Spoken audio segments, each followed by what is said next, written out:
Panorama group, जो सोचता है वो करता है।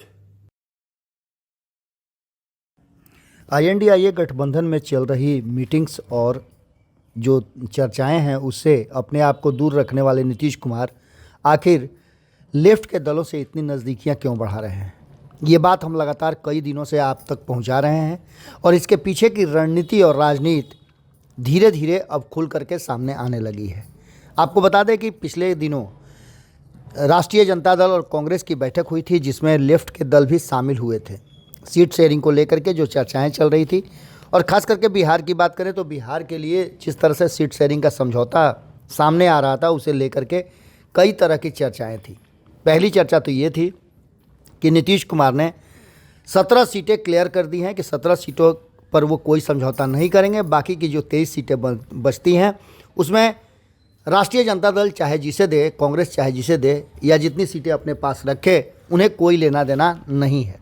तो वहीं एक और खबर आई कि कांग्रेस और राजद ने बैठ करके 23 सीटों का फैसला कर लिया है।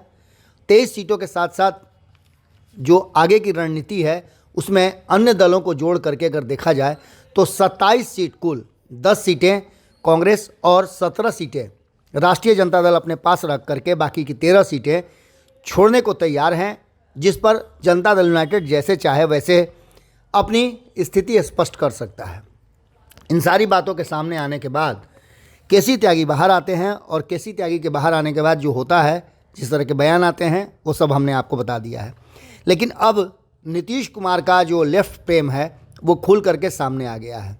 इससे पहले भी नीतीश कुमार लेफ्ट के साथ चुनाव लड़ चुके हैं। इस बार भी लगातार जिस तरह की बातें देखी जा रही हैं और जिस तरह से लगातार मिलने जुलने का कार्यक्रम लेफ्ट के नेताओं से हो रहा है वो बहुत कुछ कहानी कह रहा है। इसी बीच नीतीश कुमार पश्चिम बंगाल भी जा रहे हैं, जहां ज्योति बसु के पुण्यतिथि पर भी वो शामिल होंगे और वहां भी निश्चित रूप से मंच से राजनीतिक चर्चाएं होंगी, नेताओं से मुलाकात होगी और उस पर कई तरह की बातें भी होगी। इसी बीच आपको बता दें कि पटना में भाकपा के नेता भारतीय कम्युनिस्ट पार्टी के डी राजा से नीतीश कुमार की मुलाकात हुई है। बिहार के 2 दिवसीय दौरे पर आए भारतीय कम्युनिस्ट पार्टी के महासचिव डी राजा ने सोमवार को मुख्यमंत्री नीतीश कुमार से एक शिष्टाचार मुलाकात की। मुलाकात के बाद वो जब बाहर निकले तो कई तरह की बातें कही। लोकसभा चुनाव के मद्देनज़र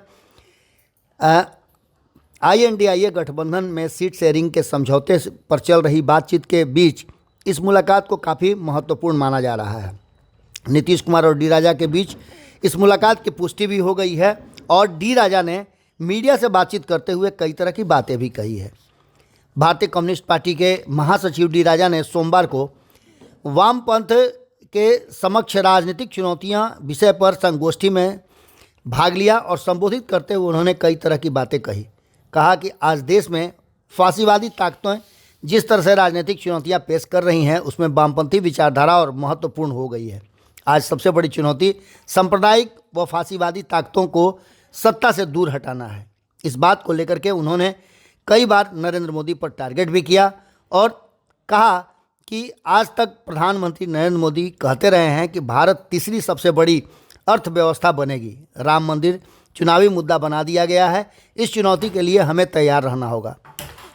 नीतीश कुमार से मुलाकात के बाद उन्होंने जो बातें कही है उन बातों को सुनने के बाद ये साफ नज़र आ रहा है कि नीतीश कुमार के साथ बातचीत में बहुत सारी ऐसी बातें हुई है जिसको लेकर के डी राजा के जो विज़न है वो बिल्कुल स्पष्ट है।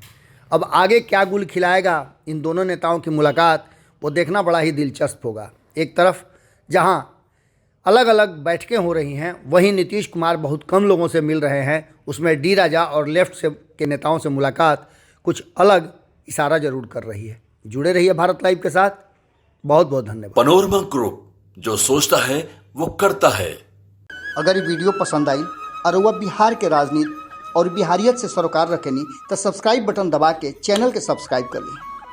ओजे एगो घंटी बा, ओकरा बटन दबा देला से कुल सटीक और मारक खबर रुआ मुफ्त में मिल जाई। अगर रुआ पत्रकारिता के हमनी के नया प्रयोग में सहयोग कर चाहतानी तो ज्वाइन बटन दबा दी। पेटीएम नंबर नोट कर ली 9386816700। धन्यवाद।